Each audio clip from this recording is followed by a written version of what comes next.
Ben, pour moi, il y a plusieurs choses, ok. Donc, la première qui me vient, c'est. J'ai créé cette danse qui s'appelle la danse du mouvement de la vie. Et je trouve qu'être en rapport avec le corps, pour vraiment se mettre en contact avec le mouvement intérieur et avec l'écoute profonde de ce mouvement intérieur, je trouve ça géant en fait. Je trouve ça vraiment un outil incroyable de transformation et aussi pour avancer vers soi, avancer dans la vie. Parce que c'est pas juste une danse, c'est vraiment un mouvement permanent. C'est pas juste un, un séminaire qu'on fait pendant un week-end ou une session qu'on suit un soir. C'est une nouvelle façon d'apprendre à vivre en fait, où on est en permanence dans cette écoute du corps, du mouvement et de ce qui veut se vivre. Donc moi, pour moi, ce serait ça. Il y a vraiment cette écoute et suivre. Ce qui me vient aussi, c'est le silence. Parce que pour moi, le fait de m'asseoir, quand je dois prendre une décision, si je ne sais pas quoi faire et que je sens que j'ai vraiment besoin de prendre la décision rapidement, ben je vais m'asseoir et je vais me laisser être.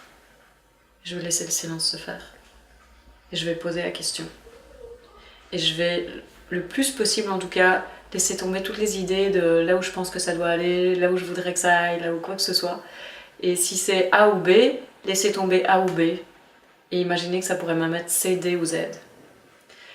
Et juste m'asseoir et poser la question et voir qu'est-ce qui émerge naturellement et comment je me sens de nouveau, comment je me sens dans mon corps par rapport à ça. Et si c'est léger, si c'est enjoué, si ça ouvre, si ça fait respirer, s'il y a une détente qui est là, ok, c'est ça. Si par contre c'est contracté, c'est dur, j'ai mal au ventre, je sens que c'est lourd, alors c'est pas ça. Et du coup, ce silence pour moi c'est vraiment un endroit, c'est un endroit de repos, c'est un endroit où on vient vraiment se poser en soi et où on laisse émerger ce qui émerge du silence. Donc ce qui émerge de plus profond que ce dont on pense avoir envie. Donc c'est pas suivre pleinement ses envies, c'est aussi suivre quelque chose de plus profond. Parfois les deux matchent, parfois ils matchent pas. Et parfois ce qui est plus profond n'est pas exactement ce qu'on croyait avoir envie, ce dont on croyait avoir envie, mais c'est ce dont on a vraiment envie par contre. Donc pour moi ce serait le deuxième. Et le troisième, ce qui me vient, ce serait passer à l'action tout simplement en fait. Je crois que c'est hyper important. Il n'y a pas que l'écoute, il n'y a pas que le silence, il n'y a pas que se retirer en soi. Véritablement passer à l'action, c'est ce qui complète en fait. Sans passer à l'action, ben, quelque part, ça peut pas émerger quoi. Je crois que je le fais, c'est tout. C'est comme, tu vois, parfois les gens me disent oui mais il faut quand même avoir confiance pour vivre tout ça. Je fais ouais. Comment tu fais pour avoir confiance? Pour moi, il n'y a pas de formule magique en fait. Si tu veux avoir confiance, fais confiance. Si tu veux faire le premier pas, fais le premier pas. Il n'y a pas une façon d'arriver à faire le premier pas. À un moment, tu dois te lancer. À un moment, je pense que tu dois te poser la question, qu'est-ce que je veux? Je veux constamment rester dans ma zone de confort et dans ce que j'ai connu jusqu'à aujourd'hui, ou j'ai envie d'aller voir ce qu'il y a de l'autre côté? Et si j'ai envie d'aller voir ce qu'il y a de l'autre côté, et que j'ai envie de peut-être élargir ou de éclater ma bulle, ben je dois faire le premier pas. Et ce qui est effrayant, c'est ce premier pas. Mais une fois qu'on l'a fait, les suivants viennent en fait. Et il y a vraiment comme un engrenage qui se met en place. Et donc, ouais, c'est oser quoi. On y revient, mais c'est vraiment oser faire le premier pas. Et la plupart du temps, le premier pas, on sait jamais où il mène. Les autres, après, ça devient plus facile. Et puis, on sent que ça suit le précédent aussi. Donc, on a déjà l'assise du précédent qui nous permet de continuer. Le premier pas, c'est le pire parce que c'est vraiment sauter dans le vide. Même si c'est un petit truc, ça peut nous sembler sauter dans le vide. Et je sais pas si tu connais Indiana Jones. Oui.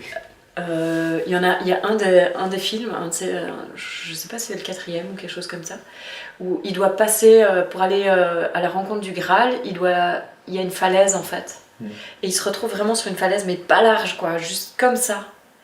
Et il doit faire le pas dans le vide pour aller de l'autre côté pour pouvoir atteindre le Graal. Et au moment où il fait le pas, il y a une pierre qui apparaît.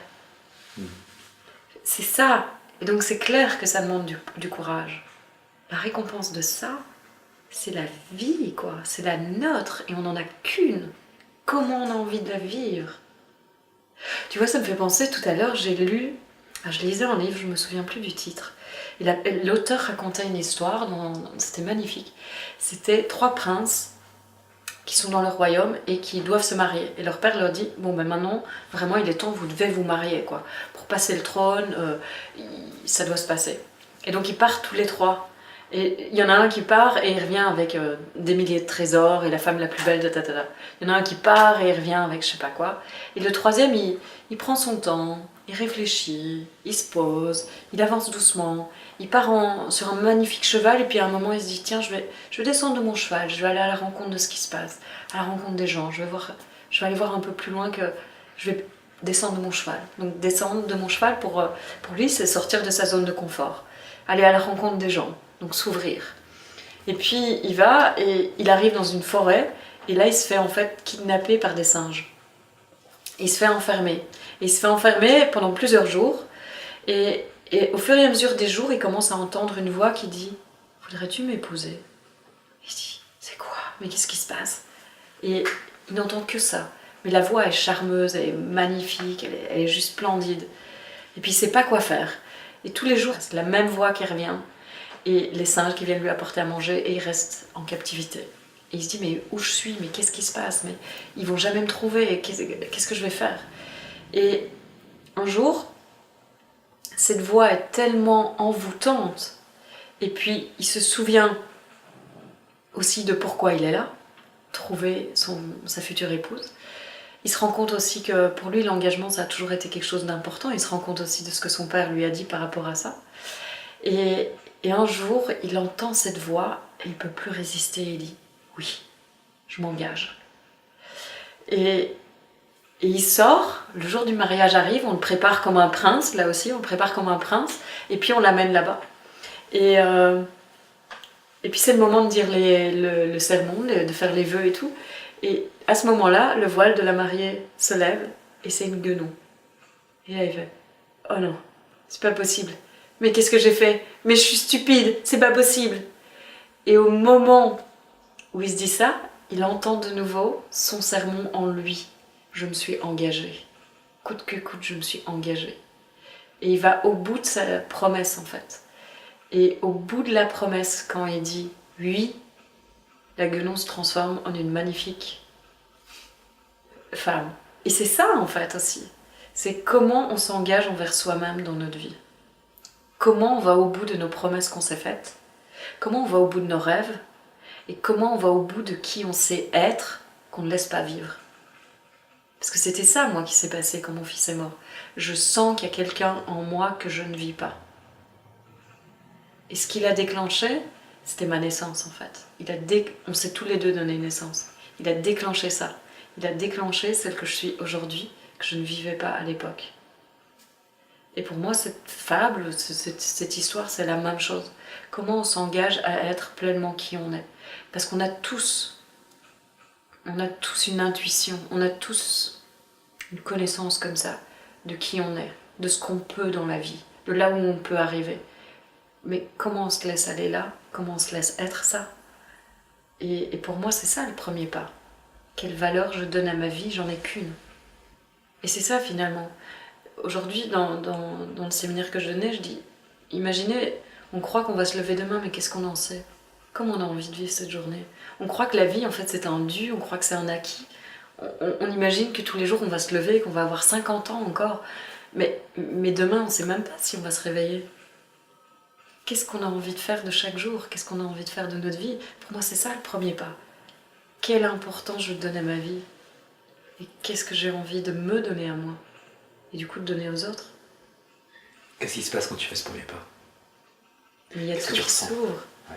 Mais c'est énorme. Je disais tout à l'heure, c'est la vie qu'on se donne. C'est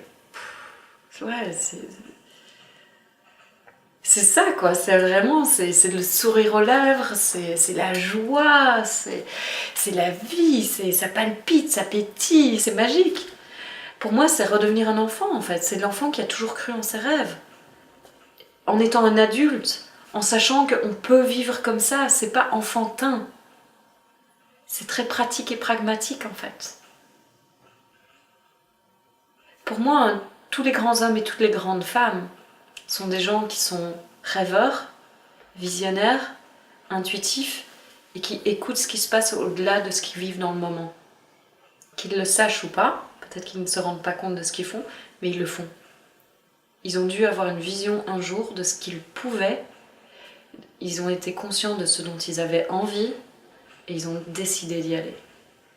Ils se sont pas dit oui mais si on me juge, oui mais si j'y arrive pas, peut-être qu'ils se sont dit à certains moments, et alors ils ont continué. Et donc, des premiers pas, c'est pas un premier pas, c'est le premier pas jusqu'au prochain truc où tu sens, ok, maintenant je change de direction, je pars là, ok, le premier pas, et le premier pas. Et si chaque pas était le premier pas, quand bien même ça devient vachement plus facile au fur et à mesure de s'écouter et de suivre et de vivre comme ça.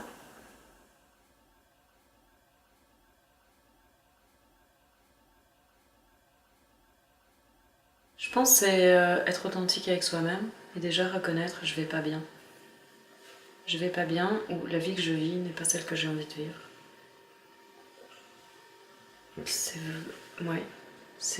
Pour moi, l'honnêteté avec soi, c'est la chose la plus importante. Ce qui se passe quand on n'est pas bien, souvent, c'est qu'on se ment. On se ment énormément à soi-même, en fait. Et pouvoir arrêter de se mentir et se dire, ok, non, là, j'en peux plus. Et je dois m'arrêter. Et je dois écouter. Et j'ai aucune idée de ce qui se passe, mais ça ne va pas. Je ne vais pas bien. Et j'ai besoin de faire quelque chose de différent. C'est déjà tellement d'amour et de douceur envers soi-même de pouvoir reconnaître ça. Et quand on ne va pas bien, en général, on en a eu très peu envers soi-même. Et donc rien que ça, c'est énorme en fait. Du coup, en fait, ce que tu proposes à travers ce changement, cette honnêteté envers soi-même, finalement c'est un changement de regard. Ouais. Ouais. Oui, c'est ça, c'est véritablement amener une autre perspective sur sa vie et que peut-être, jusqu'alors, ça avait convenu. Parce que pour moi, quand j'ai senti ça, ma vie c'était magnifique, j'aimais la vie que je vivais. Et pourtant, quand j'ai entendu et senti il y a quelqu'un en moi que je ne vis pas, je pouvais plus ne pas l'écouter en fait. Je devais être honnête avec ce truc-là. Je ne savais pas où ça menait, je ne savais pas ce que ça allait faire, je ne savais pas ce que ça voulait dire même. Je sentais juste que je devais y aller. Et ça a amené une ouverture vers autre chose. Et je ne savais pas quoi.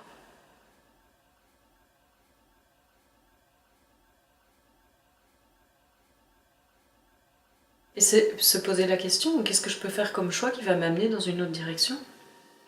Quel choix là, tout de suite, je peux faire ? C'est même pas quel choix je peux faire demain ou dans 10 ans ou dans 10 jours.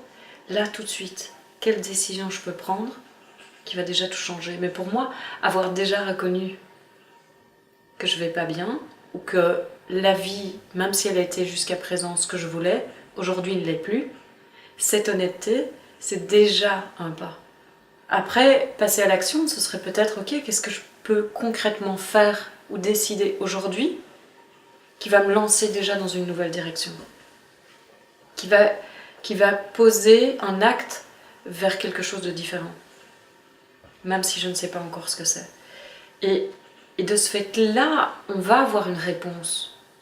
Peut-être pas un mot, peut-être pas une phrase, peut-être pas quelque chose qu'on va entendre, peut-être qu'on va sentir son corps qui va vouloir aller vers quelque chose, peut-être qu'à un moment, un peu plus tard, on va se dire « Tiens, je vais appeler telle personne ». Et puis on va l'appeler, et au fur et à mesure de la conversation, on va faire « Ah oui, ok, c'était ça en fait. C'était ça, l'action que je devais faire. C'était là que je devais aller. » Et la discussion peut-être être tout à fait différente si c'est un ami de ce que c'est d'habitude. Peut-être que cet ami nous dit exactement ce dont on a besoin d'entendre. Ou alors on commence à lui parler de ce qu'on vit, et peut-être que cet ami est honnête avec nous-mêmes pour la première fois. Et nous fait un feedback exact de ce dont on est en train de lui dire, qui vient confirmer, et qui est le soutien peut-être nécessaire dont on avait besoin pour se dire « Ok, j'ose ce changement. j'ose cette nouvelle direction, j'ose quelque chose de différent.